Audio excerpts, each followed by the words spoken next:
Described as both classic and badass, Road America is both of those things and so much more. A larger than you can imagine 4-mile-long road course connected together by 14 turns that flow smoother than my last mixtape. Nestled away in small-town Elkhart Lake, Wisconsin, Road America is a favorite among drivers and team personnel on the Mazda Road to Indy schedule. As the midsummer months heat up, so do the championship battles on all 3 levels of the Mazda Road to Indy, and there's not a better track to kick off the second half of the season than here in Elkhart Lake, Wisconsin. Welcome to Road America. Welcome to Mazda Road to Indy TV.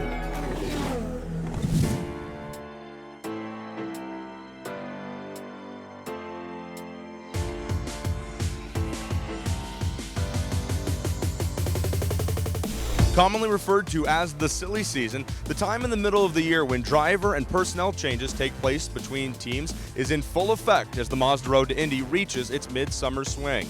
The starting grids here at Road America will look quite differently than races past, as several drivers are making switches between teams, a few are moving up the ladder on the Mazda Road to Indy, and a few series regulars will not even be here this weekend.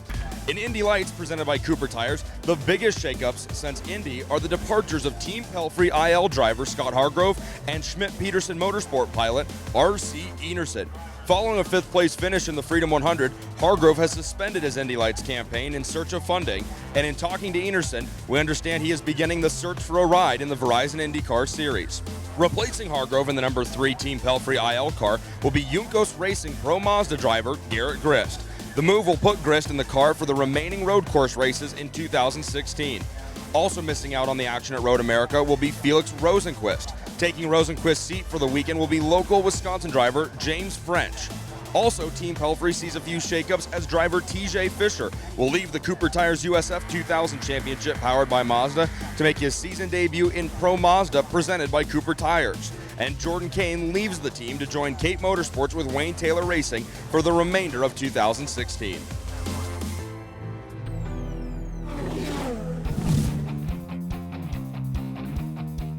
The Mazda Road to Indy is filled with many teams and many drivers, and from many different places, with interesting names, like Shakopee, Minnesota. I'm here with Tim Walsh, Afterburner, Autosport. Teams from Shakopee. Tell me about the amazing history about that name. I'm sure you know all about it. Well, Shakopee is an Indian name, and it's a small town just south of the international airport, Mall of America. So that's where we've been based for 25 years. How'd you guys get started? 25 years is a long time to be in the sport of auto racing. You do it as a hobby first, and then you progress into the pros, and then you think you know what you're doing, and you try and train other drivers how to drive these things fast. That's got to be a hard job, teaching drivers and getting young kids to make these cars go as fast as they can. Right. Well, a lot of these kids have got a lot of experience anyways in karting and skip barber. But when you jump into this car with the wings and the brakes and the tires, it's a whole different animal. And so it's our job to make them more comfortable in the car so they're faster and so that they can go to the next level. What kind of satisfaction do you get from seeing young drivers like Dakota start out here in USF 2000 and then progress their way up the road to Indy? To know these drivers, the families, and then see them excel, it just, it's like seeing your own son move up from karting into something bigger, So it's really exciting for us. If I wanted to field a USF 2000 tomorrow, what's the first thing I need to know? Go see a doctor, because you're insane. Tim Walsh is going to get ready for a long weekend of racing here with his Afterburner Autosport driver, Dakota Dickerson, and I'm going to go see a doctor. Tim, thanks for everything. You're welcome.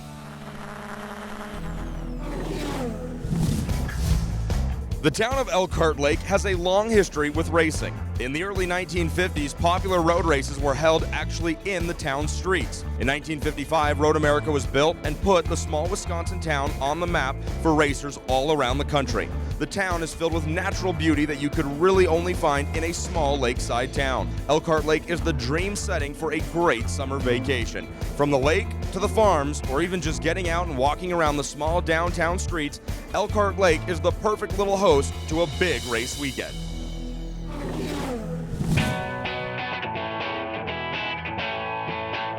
So we're here in Plymouth, Wisconsin, not far down the street from the beautiful Road America. I'm at D. O'Malley's on the back porch. We're enjoying a lovely night after qualifying, where this man, Aaron Telitz, busted out some moves and set a new qualifying track record in Pro Mazda. Aaron Telitz with Team Pelfrey and his new Pro Mazda teammate, TJ Fischer. TJ, how are you, bud? I'm great. How are you, TLP the voice? I am great, and I'm great to be joined by the two of you. I'm not as great when I compare your great heads of hair to mine.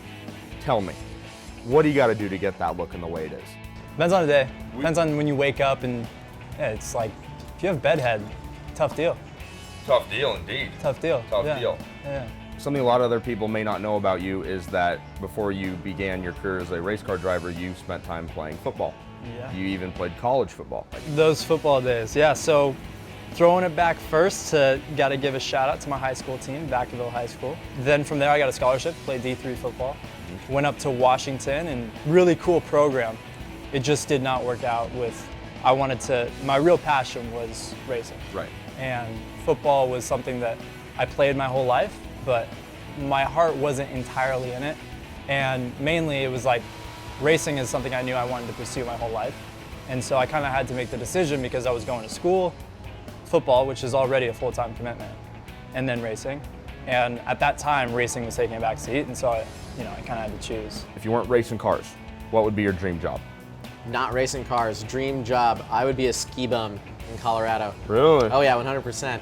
Yeah, that'd be my favorite thing to do. I love Colorado. I like the mountains. I like to snowboard, not ski. I'd probably learn how to ski.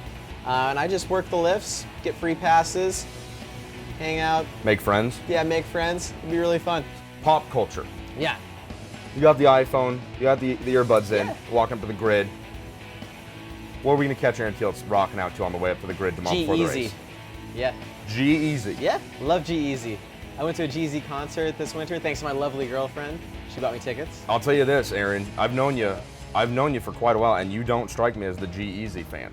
Really? Really. Did you not see my hair before I got it chopped off? Honestly, I don't remember because your guys' hair I just try not to even acknowledge because it's just so great. TJ, music. Jimi Hendrix, Wow. big Jimi Hendrix fan. Really? Yeah, Rolling Stones. Definitely before our time. Yeah, kind of recent too. Last 2 years, I really, like that type of, rock and roll, just the whole vibe to it. I'm told that you guys have quite a strong bromance on the road, away from the road. Like, so how is this friendship? What are some of the strong qualities in the TJ Fischer, Aaron Telitz friendship? My question to you is, who are your sources? Yeah. Where'd you hear about this? Obviously, on the road to Indy, there are many sources, and several asked to be not named, so I can't let that information out. But the question remains for you, sir. What's the number one bro rule that you can't break to be a bro? Bros before hoes, probably, right? Yeah, that's number one. That's the number one rule to being a Bros bro. first. Bros first. A bold stance, again, a bold stance take in front of your girlfriends, each of you. Yeah, I almost wonder if you know they're still here. Now. Bros before Well, that's young ladies. That's a given. Like, yeah, you grew up with that. I did. I mean, I knew it. I just want to make sure you both knew it. Yeah, of course. Yeah. Of course. Bro code. Philosophy. Yeah. Guys, thank you so much for the time.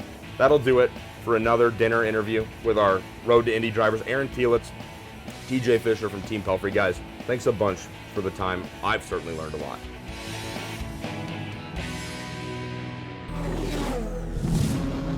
Saturday at Road America was jam-packed with 5 Mazda Road to Indy races. In the Cooper Tires USF 2000 Championship, powered by Mazda, we learned how fast drivers from Australia are. Freedom Fest winner Anthony Martin from Cape Motorsports collected his 3rd and 4th wins of the season on Saturday. The first race saw an all-Australian podium as Jordan Lloyd and Luke Gavin flanked Martin. Race 2, it was Victor Franzoni and Martin's teammate and now co-point leader Parker Thompson collecting the podium positions. In Pro Mazda, presented by Cooper Tires, we learned that there's really no place like home. Wisconsin native Aaron Telitz of Team Pelfrey dominated his competition and ran away with what would be his 2nd and 3rd wins of 2016 by sweeping both races at his home track. Telitz started race 1 from the pole position after setting a new track record in qualifying. From the green flag, it was a race for a second as Telitz drove away. After an incident in turn 1 on the start between Jake Parsons and Nico Jamin resulted in rear wing damage for Parsons, his Yukos Racing teammate Nico DePero picked up the pieces to finish second, while Will Owen finished third, giving Yukos Racing 2/3 of the race 1 podium. Race 2 once again belonged to Telitz, as he showed his vast knowledge of the track, driving to a 10-second margin of victory over Nico Jamin. Owen earned his second third place of the weekend after a late race pass on point leader Pato O'Ward. And in Indy Lights presented by Cooper Tires, we learned that some days the sun shines and other days it doesn't. Race 1 of the weekend saw close racing on track under beautiful sunny skies, except for the top spot. That's where Belardi Auto Racing driver Zach Veach was with a smile on his face. Behind Veach were battles amongst most of the field. The action stayed close all the way to the end, with Dean Stoneman and Ed Jones battling physically. Stoneman held on for second place while Carlin's Felix Sorales enjoyed a third place run. The final race of the weekend at Road America was race 2 for Indy Lights, but this race would not enjoy the same beautiful weather as in race 1. A damp racetrack greeted Indy Lights drivers on the opening laps. Unfortunately, reigning race winner Zach Veach had a miscue on lap 4 that took him out of contention for the win. After a wild lap 5 restart, Jones and Stoneman pushed the limits all the way to the very edge. Collected in the fray was Jones's teammate Felix Sorales. Driving like wankers. A flat tire brought Stoneman to the pits at the halfway point. Ultimately, though, it was Schmidt-Peterson Motorsport driver Santiago Urrutia scoring the win, giving the team an impressive 1-2 finish with Andre Negrão. While race 1 winner Zach Veach continued his impressive weekend by finishing third and standing on the podium. On the Monday following the racing at Road America, Indy Lights Race Control has announced that Santiago Urrutia, Dean Stoneman, and Ed Jones have all 3 been placed on probation through the end of the 2016 season for misconduct leading up to and during the racing at Road America.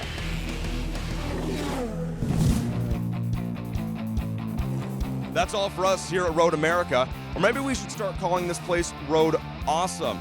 In its return to the famous racetrack, Mazda Road to Indy had a very successful weekend, and its drivers had a very nice time. Now officially in the second half of the 2016 season, championship battles are heating up, and racing out on the track is getting better and better every weekend. For everybody at Road to Indy TV, I'm Tony Laporta. We'll see you down the road.